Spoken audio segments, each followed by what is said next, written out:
பிரைஸ்தலா 126 இறை வார்த்தை 5. கண்ணீரோடு விதைப்பவர் அக்களிப்போடு அறுவடை செய்வார்கள்.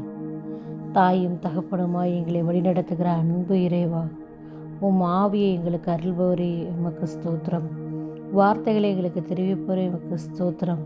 தம்முடைய பரிசுத்தவான்களின் பாதையை காப்பாற்றுகிறவரே எமக்கு ஸ்தோத்திரம். என் இள வயது நாயகனே எமக்கு ஸ்தோத்திரம். என் வழிகளை எல்லாம் எங்களை காப்பவரே எமக்கு ஸ்தோத்திரம். என் பாதைகளை செவ்வைப்படுத்துகிறவரே எமக்கு ஸ்தோத்திரம். எங்கள் களஞ்சியங்களை நிரப்புகிறவரே எமக்கு ஸ்தோத்திரம். என் நம்பிக்கையாய் இருப்பவரே எமக்கு ஸ்தோத்திரம்.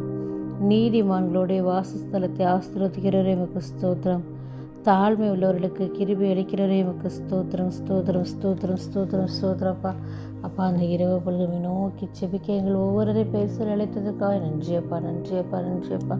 இன்று கொடுத்த வார்த்தைக்காக கூட மக்கள் நன்றி செலுத்துகிறப்பா. கண்ணீரோடு விதைப்பவர்கள் அக்களிப்போடு அறுவடை செய்வார் என்று சொல்லியிருக்கிறீங்க தகப்பனே. தகப்பனே, கண்ணீரோடு இந்த இரவு பொழுது கண்ணீரை துடைத்து கொண்டு கவலைகளை மறந்து உள்ளத்திலே வைத்துக்கொண்டு எவ்வளவோ பேர் இந்த இடத்துல இருப்பாங்கப்பா. பலவிதமான கவலைகள் போராட்டங்கள் மத்தியில் இருப்பாங்கப்பா. அன்று ஆண்டவரே கண்ணீர் வடித்தார். இயேசு கிறிஸ்து தம்முடைய நண்பராகிய லாசருக்காக கண்ணீர் வடித்தார்.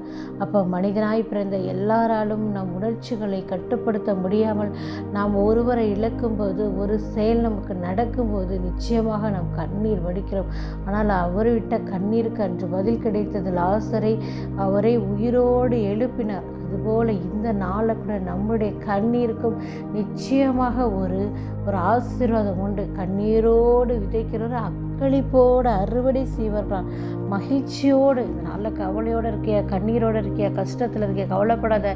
கூடிய சீக்கிரத்தில் உன்னுடைய கண்ணீரெல்லாம் துடைக்கப்பட்டு உனக்கு ஆசீர்வாத நலமான வளமான வாழ்க்கை ஆண்டவர் நமக்கு தரவல்லவராக இருக்கிறார். இந்த நாளில் கூட அதற்காக நம்ம செபிப்போம். ஒவ்வொருவரும் செபிப்போம். நம்முடைய தேவைகள் விண்ணப்பங்கள் இன்னதென்று ஆண்டவரிடத்தில் எடுத்து கூறுங்கள். ஆண்டவர் நம்முடைய விண்ணப்பங்களை கேட்க முடியாதபடியோட காது மந்தமாகலே, நமக்கு நலமானதை செய்ய முடியாதபடி அவர் கை குறுகி போகவில்லை. ஆனால் கேட்க செவியிலோர் கேட்கட்டும் என்று சொல்கிறார். கேளுங்கள் கேளுங்கள் அப்பொழுது உங்களுக்கு கொடுக்கப்படும் என்று சொல்கிறார்.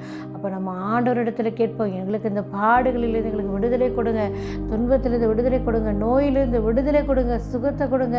நாங்கள் எதிர்பார்க்கிற மகிழ்ச்சியான வாழ்க்கை இந்த நாளில் நீ எங்களுக்கு தரப்போவதற்காக நன்றியப்பா.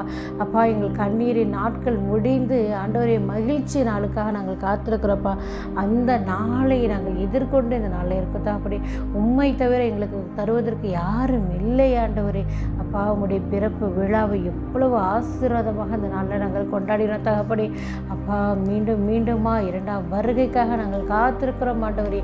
அந்த வருகையின் போது ஆண்டவரே நாங்கள் மகிழ்ச்சியோடு இருக்கணும் ஆண்டவரே, சமாதானத்தோடு இருக்கணும் ஆண்டவரே, பொறுமையோடு இருக்க நீர் எங்களுக்கு வழிகாட்டுதலை நடத்தப்போவதற்காக நன்றி செலுத்துகிறப்பா. அந்த நாங்கள் ஆண்டவராகிய கிறிஸ்துவை கொண்டாடுகிறோம். ஆமென்.